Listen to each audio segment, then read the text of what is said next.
Hello दोस्तों, कहानियों की दुनिया में आप सभी का स्वागत है।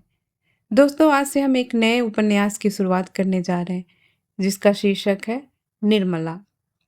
निर्मला मुंशी प्रेमचंद जी द्वारा लिखित प्रसिद्ध उपन्यास में से एक उपन्यास है। इसका प्रकाशन सन 1927 में हुआ था। सन 1926 में दहेज प्रथा और अनमेल विवाह को आधार बनाकर इसका लेखन प्रारंभ हुआ था। इस उपन्यास का मुख्य पात्र निर्मला नाम की 15 वर्षीय सुंदर और सुशील लड़की है। निर्मला का विवाह एक अधेड़ उम्र के व्यक्ति से कर दिया जाता है, जिसके पूर्व पत्नी से 3 बेटे हैं। निर्मला उपन्यास दहेज प्रथा और अनमेल विवाह की मार्मिक कहानी है। इस उपन्यास के माध्यम से समाज के मध्य वर्गीय युवतियों के दयनीय हालत को चित्रित किया गया है। तो लीजिए प्रस्तुत है। यूं तो बाबू उदय भानुलाल के परिवार में 20 ही प्राणी थे। कोई ममेरा भाई था, कोई फुफेरा, कोई भांजा था, कोई भतीजा, लेकिन यहाँ हमें उनसे कोई प्रयोजन नहीं। वह अच्छे वकील थे, लक्ष्मी प्रसन्न थी और कुटुंब के दरिद्र प्राणियों को आश्रय देना उनका कर्तव्य ही था। हमारा संबंध तो केवल उनकी दोनों कन्याओं से है, जिनमें बड़ी का नाम निर्मला और छोटी का कृष्णा था। अभी कल दोनों साथ साथ गुड़िया खेलती थी। निर्मला का 15वां साल था, कृष्णा का 10वां। फिर भी उनके स्वभाव में कोई विशेष अंतर न था। दोनों चंचल, खिलाड़िन और सैर तमाशे पर जान देती थी। दोनों गुड़िया का धूमधाम से ब्याह करती थी। सदा काम से जी चुराती थी। माँ पुकारती रहती थी, पर दोनों कोठे पर छिपी बैठी रहती थी कि न जाने किस काम के लिए माँ बुलाती है। दोनों अपने भाइयों से लड़ती थी, नौकरों को डांटती थी और बाजे की आवाज़ सुनते ही द्वार पर आकर खड़ी हो जाती थी। परंतु आज एकाएक एक ऐसी बात हो गई है जिसने बड़ी को बड़ी और छोटी को छोटी बना दिया है। कृष्णा वही है, पर निर्मला बड़ी गंभीर, एकांत प्रिय और लज्जाशील हो गई है। इधर महीनों से बाबू उदय भानुलाल निर्मला के विवाह की बातचीत कर रहे थे। आज उनकी मेहनत ठिकाने लगी है। बाबू भालचंद सिन्हा के ज्येष्ठ पुत्र भुवन मोहन सिन्हा से बात पक्की हो गई है। बर के पिता ने कह दिया है कि आप अपनी खुशी से ही दहेज दे या न दे, मुझे इसकी परवाह नहीं। हाँ, बारात में जो लोग जाएं उनका आदर सत्कार अच्छी तरह होना चाहिए, जिससे मेरी और आपकी जगहसाई न हो। बाबू उदय भानुलाल थे तो वकील, पर संचय करना न जानते थे। दहेज उनके सामने कठिन समस्या थी। इसलिए जब बर के पिता ने स्वयं कह दिया कि मुझे दहेज की परवाह नहीं, तो मानो उन्हें आंखें मिल गई। डरते थे न जाने किस किस के सामने हाथ फैलाना पड़े। 2-3 महाजनों को ठीक कर रखा था। उनका अनुमान था कि हाथ रोकने पर भी 20,000 से कम खर्च न होगा।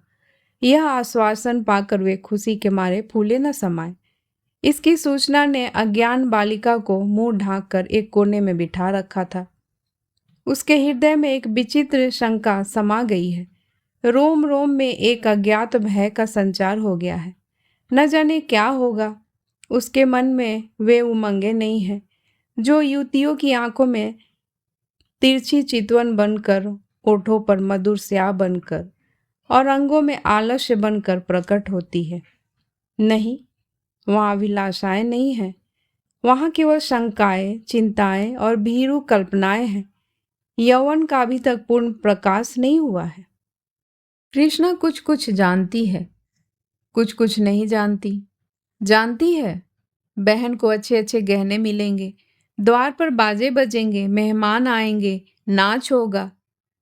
यह जानकर प्रसन्न है और यह भी जानती है कि बहन सबके गले मिलकर रोएगी, यहाँ से रो धोकर विदा हो जाएगी, मैं अकेली रह जाऊंगी। यह जानकर दुखी है, पर यह नहीं जानती कि यह किस लिए हो रहा है। माताजी और पिताजी क्यों बहन को इस घर से निकालने को इतने उत्सुक हो रहे हैं। बहन ने तो किसी को कुछ नहीं कहा, किसी से लड़ाई नहीं की। क्या इसी तरह एक दिन मुझे भी ये लोग निकाल देंगे? मैं भी इसी तरह कोने में बैठकर रोऊंगी और किसी को मुझ पर दया ना आएगी।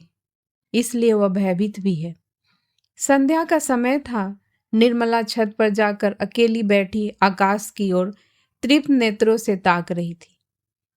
ऐसा मन होता था पंख होते तो वह उड़ जाती और इन सारे झंझटों से छुट जाती। इस समय बहुधा दोनों बहनें कहीं सैर करने जाया करती थी। बग्गी खाली न होती तो बगीचे में ही टहला करती, इसलिए कृष्णा उसे खोजती फिरती थी। जब कहीं न पाया तो छत पर आई और उसे देखते ही हंसकर बोली, तुम यहाँ आकर छिपी बैठी हो और मैं तुम्हें ढूंढती फिरती हूँ। चलो, बग्गी तैयार करा आई हूँ। निर्मला ने उदासीन भाव से कहा, तू जा, मैं न जाऊंगी। कृष्णा, नहीं मेरी अच्छी दीदी, आज जरूर चलो। देखो कैसी ठंडी ठंडी हवा चल रही है। निर्मला, मेरा मन नहीं चाहता, तू चली जा। कृष्णा की आंखें डबडबा आई, कांपती हुई आवाज से बोली, आज तुम क्यों नहीं चलती? मुझसे क्यों नहीं बोलती? इधर उधर छिपी फिरती हो। मेरा जी अकेले बैठे बैठे घबराता है। तुम ना चलोगी तो मैं भी ना जाऊंगी, यहीं तुम्हारे साथ बैठी रहूंगी। निर्मला, और जब मैं चली जाऊंगी तब क्या करोगी? तब किसके साथ खेलोगी और किसके साथ घूमने जाओगी, बता। कृष्णा, मैं भी तुम्हारे साथ चलूंगी, अकेले मुझसे यहाँ न रहा जाएगा। निर्मला मुस्कुरा कर बोली, तुझे अम्मा न जाने देगी। कृष्णा, तो मैं भी तुम्हें न जाने दूंगी। तुम अम्मा से कह क्यों नहीं देती कि मैं न जाऊंगी? निर्मला, कह तो रही हूं, कोई सुनता है? कृष्णा, तो क्या यह तुम्हारा घर नहीं है? निर्मला, नहीं, मेरा घर होता तो कोई क्यों जबरदस्ती निकाल देता। कृष्णा, इसी तरह किसी दिन मैं भी निकाल दी जाऊंगी। निर्मला, और नहीं तो क्या, तू बैठी रहेगी? हम लड़कियां हैं, हमारा घर कहीं नहीं होता। कृष्णा, चंदर भी निकाल दिया जाएगा। निर्मला, चंदर तो लड़का है, उसे कौन निकालेगा? कृष्णा, तो लड़कियां बहुत खराब होती होंगी। निर्मला, खराब ना होती तो घर से भगाई क्यों जाती? कृष्णा, चंदर इतना बदमाश है, उसे कोई क्यों नहीं भगाता? हम तुम तो कोई बदमाशी भी नहीं करती। एकाएक चंदर धम धम करता हुआ छत पर आ पहुंचा और निर्मला को देखकर बोला, अच्छा, आप यहाँ बैठी हैं? ओहो, अब तो बाजे बजेंगे, दीदी दुल्हन बनेगी, पालकी पर चढ़ेगी। ओहो। चंदर का पूरा नाम चंद्रभानु सिन्हा था। निर्मला से 3 साल छोटा और कृष्णा से 2 साल बड़ा। निर्मला, चंदर, मुझे चिढ़ाओगे तो अभी जाकर अम्मा से कह दूंगी। चंद्र, तो चिढ़ती क्यों हो? तुम भी बाजे सुनना। ओहो, अब आप दुल्हन बनेगी?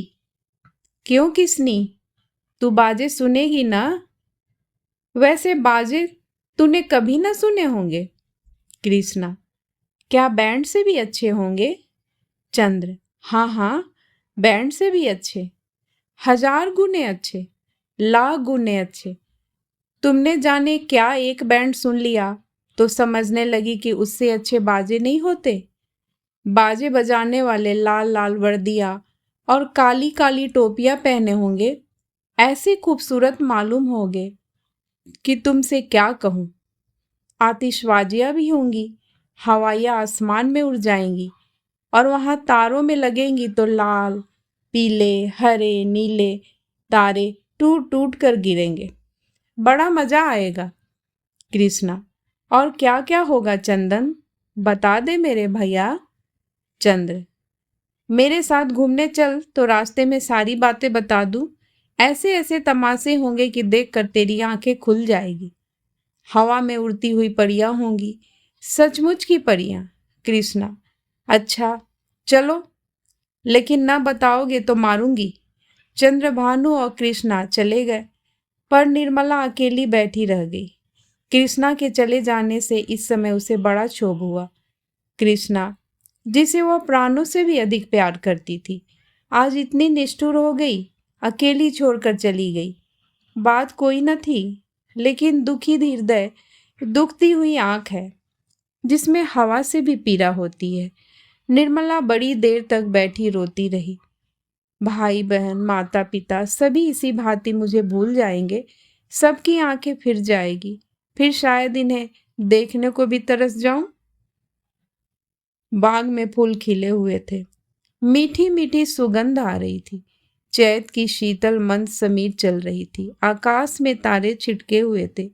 निर्मला इन्हीं शोकमय विचारों में परी परी सो गई और आंख लगते ही उसका मन स्वप्न देश में विचरने लगा। क्या देखती है कि सामने एक नदी लहरें मार रही है और वह नदी के किनारे नाव की बाट देख रही है। संध्या का समय है। अंधेरा किसी भयंकर जंतु की भांति बढ़ता चला आता है। वह घोर चिंता में पड़ी हुई है कि कैसे यह नदी पार होगी, कैसे पहुंचूंगी। रो रही है कि कहीं रात न हो जाए, नहीं तो मैं अकेली यहाँ कैसे रहूंगी। एकाएक उसे एक सुंदर नौका घाट की ओर आती दिखाई देती है। वह खुशी से उछल पड़ती है और ज्यों ही नाव घाट पर आती है वह उस पर चढ़ने के लिए बढ़ती है, लेकिन ज्यों ही नाव के पटरे पर पैर रखना चाहती है उसका मल्लाह बोल उठता है, तेरे लिए यहाँ जगह नहीं है। वह मल्लाह की खुशामद करती है, उसके पैरों पड़ती है, रोती है, लेकिन वह यह कह देता है, तेरे लिए यहाँ जगह नहीं है। एक क्षण में नाव खुल जाती है। वह चिल्ला चिल्ला कर रोने लगती है। नदी के निर्जन तट पर रात भर कैसे रहेगी, यह सोच वह नदी में कूदकर उस नाव को पकड़ना चाहती है कि इतने में कहीं से आवाज आती है, ठहरो ठहरो, नदी गहरी है, डूब जाओगी। वह नाव तुम्हारे लिए नहीं है, मैं आता हूं, मेरी नाव में बैठ जाओ, मैं उस पार पहुंचा दूंगा। वह भयभीत होकर इधर उधर देखती है कि यह आवाज कहाँ से आई। थोड़ी देर के बाद एक छोटी सी डोंगी आती दिखाई देती है। उसमें न पाल है, न पतवार और न मस्तूल। पेंदा फटा हुआ है, तख्ते टूटे हुए हैं। नाव में पानी भरा हुआ है और एक आदमी उसमें से पानी उलीच रहा है। वह उसे कहती है, यह तो टूटी हुई है, यह कैसे पार लगेगी। मल्लाह कहता है, तुम्हारे लिए यही भेजी गई है, आकर बैठ जाओ। वह एक क्षण सोचती है, इसमें बैठूं या न बैठूं। अंत में वह निश्चय करती है, बैठ जाऊं। यहाँ अकेली पड़ी रहने से नाव में बैठ जाना फिर भी अच्छा है। किसी भयंकर जंतु के पेट में जाने से तो यही अच्छा है कि नदी में डूब जाऊं। कौन जाने, नाव पार पहुंच ही जाए। यह सोचकर वह प्राणों को मुट्ठी में लिए हुए नाव पर बैठ जाती है। कुछ देर तक नाव डगमगाती हुई चलती है, लेकिन प्रति क्षण उसमें पानी भरता जाता है। वह भी मल्लाह के साथ दोनों हाथों से पानी उलीचने लगती है, यहाँ तक कि उनके हाथ थक जाते हैं, पर पानी बढ़ता ही चला जाता है। आखिर नाव चक्कर खाने लगती है। मालूम होता है अब डूबी, अब डूबी। तब वह किसी अदृश्य सहारे के लिए दोनों हाथ फैलाती है। नाव नीचे जाती है और उसके पैर उखड़ जाते हैं। वह जोर से चिल्लाई और चिल्लाते ही उसकी आंखें खुल गई। देखा तो माता सामने खड़ी उसका कंधा पकड़कर हिला रही थी। बाबू उदय भानुलाल का मकान बाजार बना हुआ है। बरामदे में सुनार के हथौड़े और कमरे में दर्जी की सुइयां चल रही है। सामने नीम के नीचे बढ़ई चरपाइयां बना रहा है। खपरेल में हलवाई के लिए भट्ठा खोदा गया है। मेहमानों के लिए अलग एक मकान ठीक किया गया है। यह प्रबंध किया जा रहा है कि हर एक मेहमान के लिए एक एक चारपाई, एक एक कुर्सी और एक एक मेज हो। हर 3 मेहमान के लिए एक एक कहार रखने की तजवीज हो रही है। अभी बारात आने में 1 महीने की देर है, लेकिन तैयारियां अभी से हो रही है। बारातियों का ऐसा सत्कार किया जाए कि किसी को जवान हिलाने का मौका न मिले। वे लोग भी याद करें कि किसी के यहाँ बारात में गए थे। पूरा मकान बर्तनों से भरा हुआ है। चाय के सेट हैं, नाश्ते की तस्तीरियाँ, थाल, लोटे, गिलास। जो लोग नित्य खाट पर पड़े हुक्का पीते रहते थे, बड़ी तत्परता से काम में लगे हुए हैं।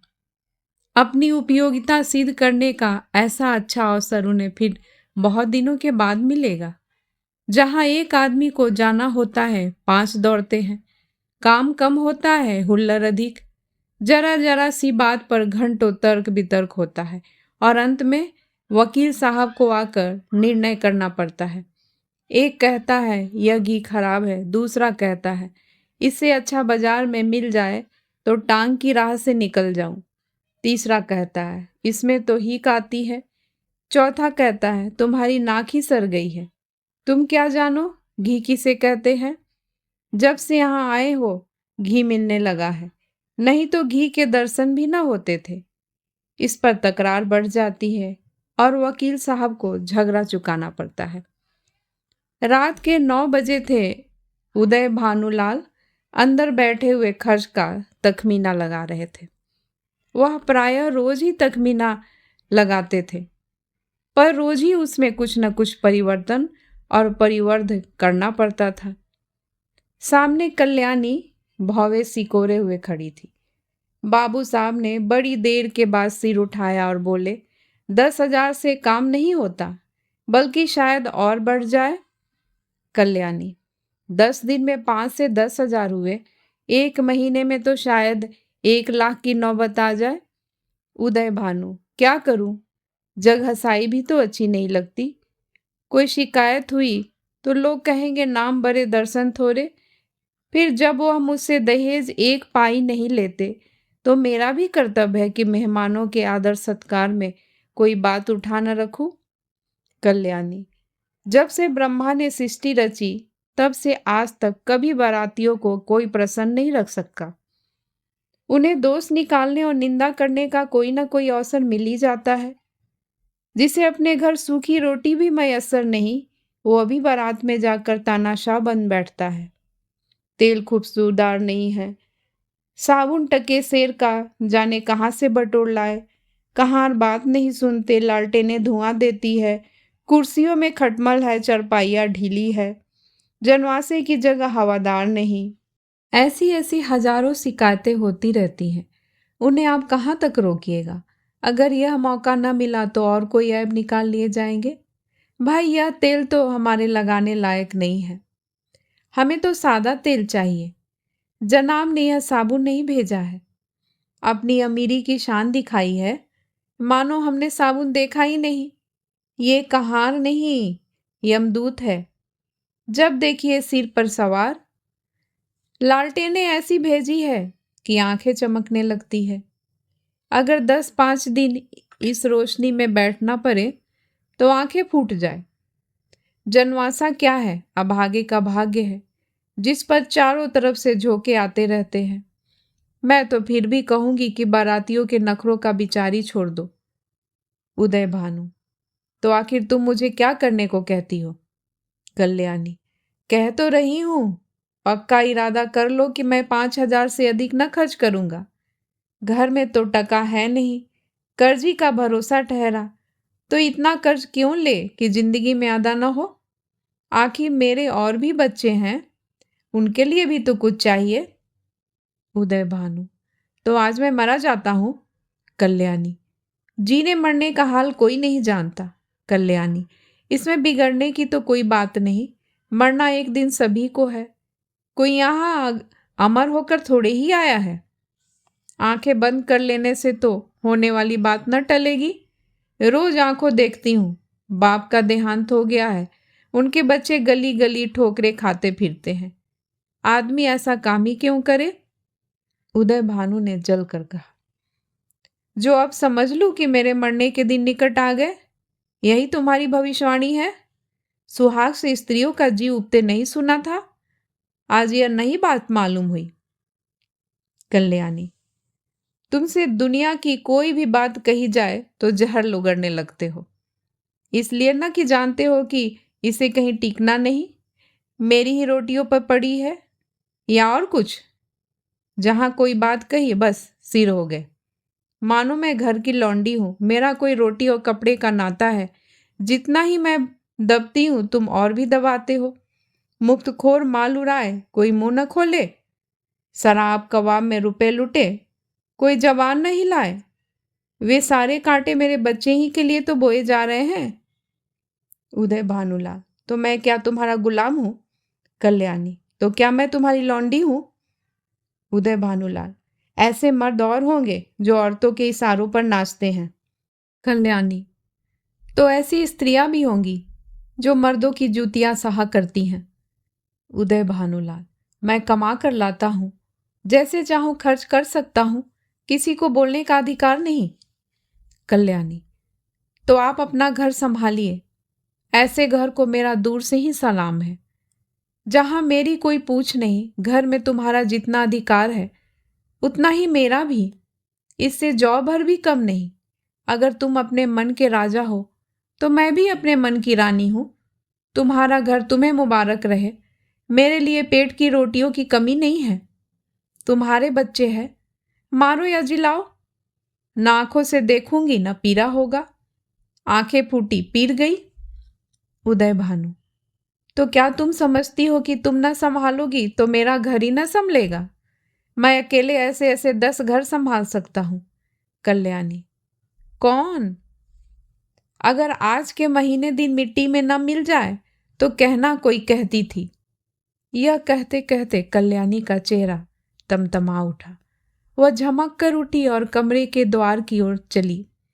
वकील साहब मुकदमे में तो खूब मीन मेक निकालते थे, लेकिन स्त्रियों के स्वभाव का उन्हें कुछ यूं ही सा ज्ञान था। यही एक ऐसी विद्या है जिसमें आदमी बूढ़ा होने पर भी कोरा रह जाता है। अगर वे अब भी नरम पड़ जाते और कल्याणी का हाथ पकड़कर बिठा लेते तो शायद वह रुक जाती, लेकिन आपसे यह तो हो न सका। उल्टे चलते चलते एक और चरका दिया। बोले, मैके का घमंड होगा? कल्याणी ने द्वार पर रुककर पति की ओर लाल लाल नेत्रों से देखा और फिर रख कर बोली, मैके वाले मेरे तकदीर के साथी नहीं हैं और न मैं इतनी नीच हूं कि उनकी रोटियों पर जा पड़ूं। उदय भानु, तब कहाँ जा रही हो? कल्याणी, तुम यह पूछने वाले कौन होते हो? ईश्वर की सृष्टि में असंख्य प्राणियों के लिए जगह है, क्या मेरे लिए जगह नहीं? यह कहकर कल्याणी कमरे के बाहर निकल गई। आंगन में आकर उसने एक बार आकाश की ओर देखा, मानो तारागण को साक्षी दे रही है कि मैं इस घर में कितनी निर्दयता से निकाली जा रही हूँ। रात के 11 बज गए थे। घर में सन्नाटा छा गया था। दोनों बेटों की चरपाई उसी के कमरे में रहती थी।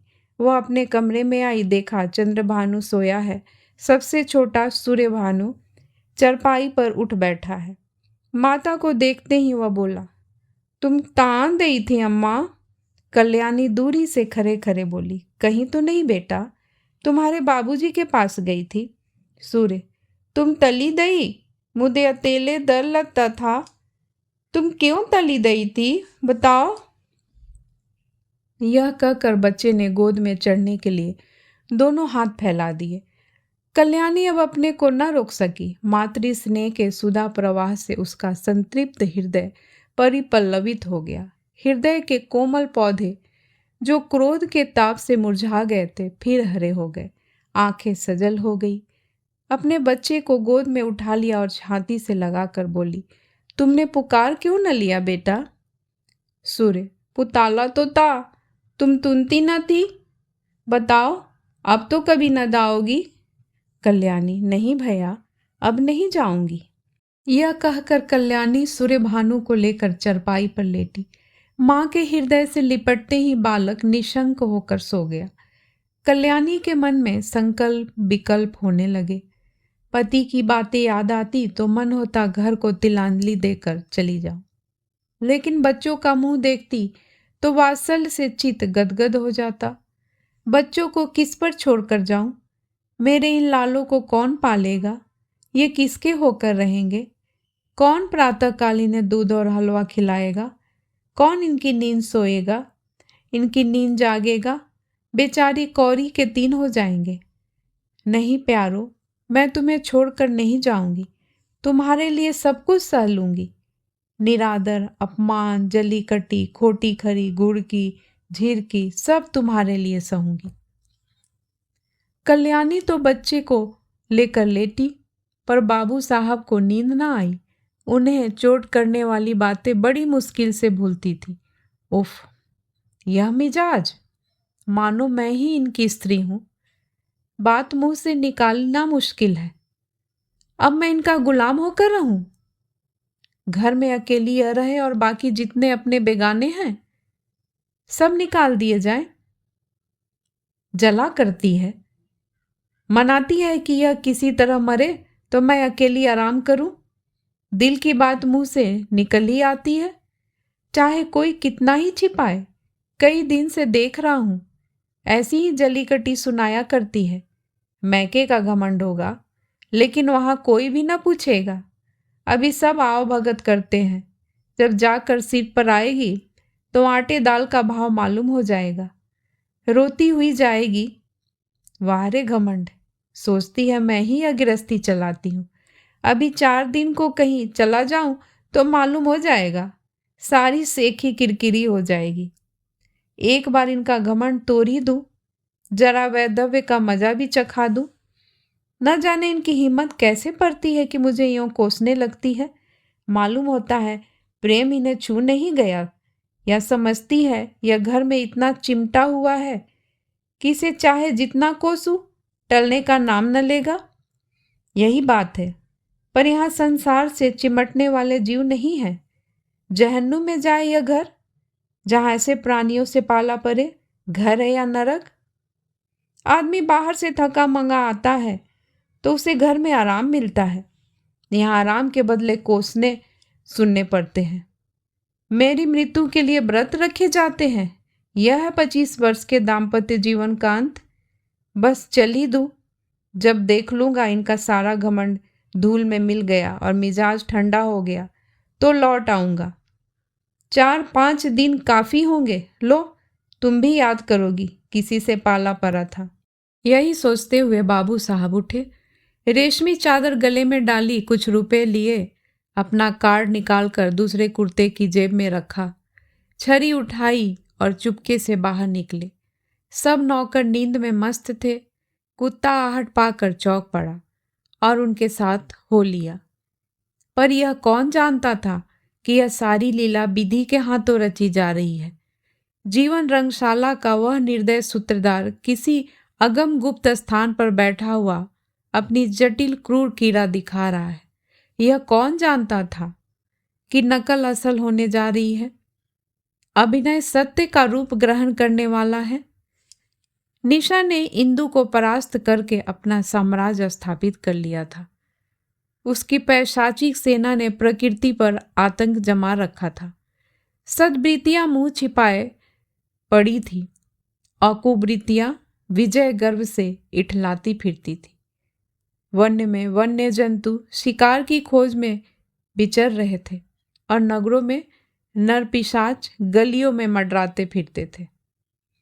बाबू उदय भानुलाल लपके हुए गंगा की ओर चले जा रहे थे। उन्होंने अपना कुर्ता घाट के किनारे रखकर 5 दिन के लिए मिर्जापुर चले जाने का निश्चय किया था। उनके कपड़े देखकर लोगों को डूब जाने का विश्वास हो जाएगा। कार्ड कुर्ते की जेब में था, पता लगाने में कोई दिक्कत न हो सकती थी। दम के दम में सारे शहर में खबर मशहूर हो जाएगी। 8 बजते बजते तो मेरे द्वार पर सारा शहर जमा हो जाएगा। तब देखूं देवी जी क्या करती हैं।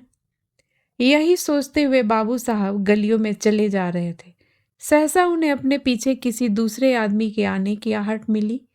समझे कोई होगा, आगे बढ़े, लेकिन जिस गली में वह मुड़े उसी तरफ यह आदमी भी मुड़ता था। तब बाबू साहब को आशंका हुई कि यह आदमी मेरा पीछा कर रहा है। ऐसा आभास हुआ कि इसकी नीयत साफ नहीं है। उन्होंने तुरंत जेबी लालटेन निकाली और उसके प्रकाश में उस आदमी को देखा। एक वरिष्ठ मनुष्य कंधे पर लाठी रखे चला आता था। बाबू साहब उसे देखते ही चौंक पड़े। यह शहर का छटा हुआ बदमाश था। 3 साल पहले उस पर डाके का अभियोग चला था। उदय भानु ने उस मुकदमे में सरकार की ओर से पैरवी की थी और इस बदमाश को 3 साल की सजा दिलाई थी। तभी से वह इनके खून का प्यासा हो रहा था। कल ही वह छूटकर आया था। आज दयावाज साहब अकेले रात को दिखाई दिए तो उसने सोचा यह उनसे दाव चुकाने का अच्छा मौका है। ऐसा मौका शायद ही फिर कभी मिले। तुरंत पीछे हो लिया और वार करने की घात ही में था कि बाबू साहब ने जेबी लालटेन जलाई। बदमाश जरा ठिठक कर बोला, क्यों बाबूजी, पहचानते हो? मैं हूँ मतई। बाबू साहब ने डपट कर कहा। तुम मेरे पीछे पीछे क्यों आ रहे हो? मतई, क्यों? किसी को रास्ता चलने की मनाही है? यह गली तुम्हारे बाप की है? बाबू साहब, जवानी में कुश्ती लड़े थे, अब भी हिष्ट पृष्ट आदमी थे, दिल के भी कच्चे न थे। छड़ी संभाल कर बोले, अभी शायद मन नहीं भरा, अब की 7 साल को जाओगे? मतई, मैं 7 साल को जाऊंगा या 14 साल को, पर तुम्हें जिंदा न छोड़ूंगा। हाँ, अगर तुम मेरे पैरों पर गिरकर कसम खाओ कि अब किसी को सजा न कराऊंगा तो छोड़ दूं। बोलो, मंजूर है? उदय भानु, तेरी सामत तो नहीं आई? मतई, सामत मेरी नहीं आई, तुम्हारी आई है। बोलो, खाते हो कसम? एक। उदय भानु, तुम हटते हो कि मैं पुलिसमैन को बुलाऊं? मतई, दो। उदय भानु, हट जा बदमाश सामने से। मतई, तीन।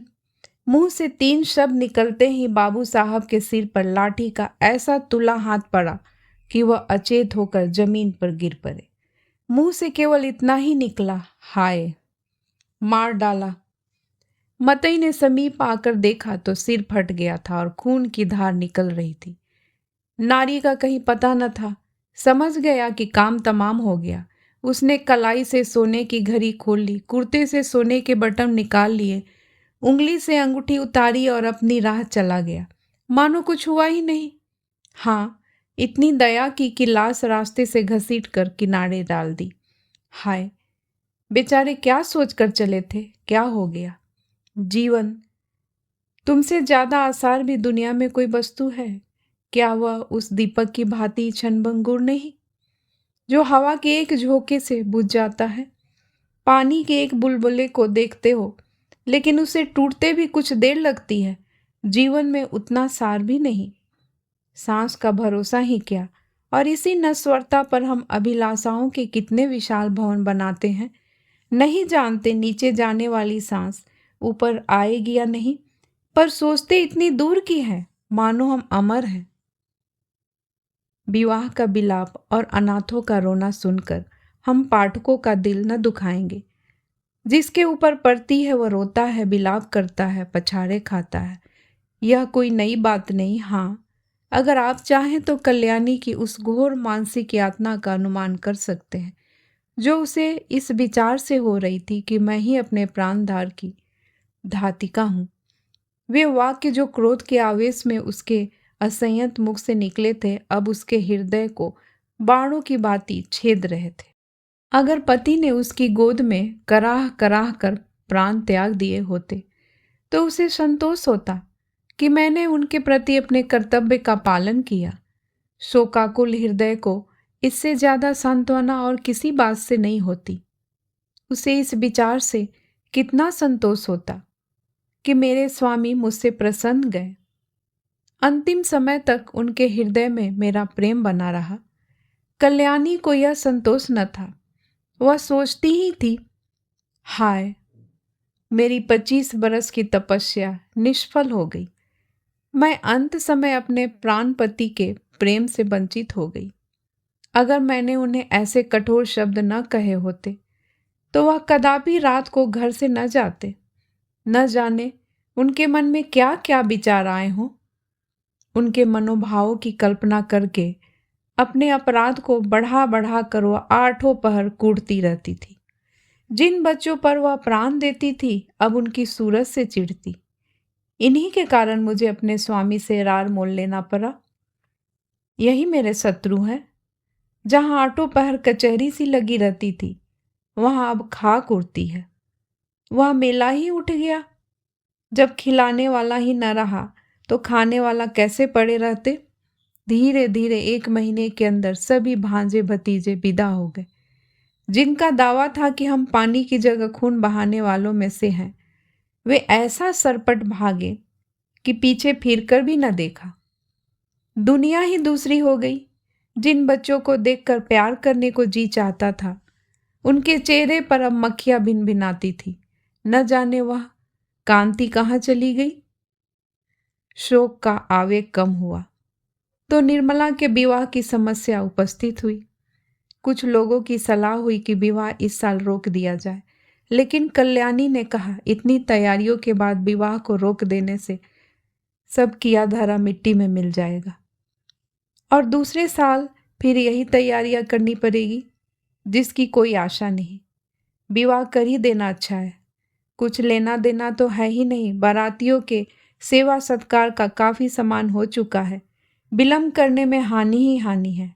अतएव महाशय भालचंद को शोक सूचना के साथ यह संदेश भी भेज दिया गया कि कल्याणी ने अपने पत्र में लिखा, इस अनाथनी पर दया कीजिए और डूबती हुई नाव को पार लगाइए। स्वामी जी के मन में बड़ी बड़ी कामनाएं थी, किंतु ईश्वर को कुछ और ही मंजूर था। अब मेरी लाज आपके हाथ है, कन्या आपकी हो चुकी है।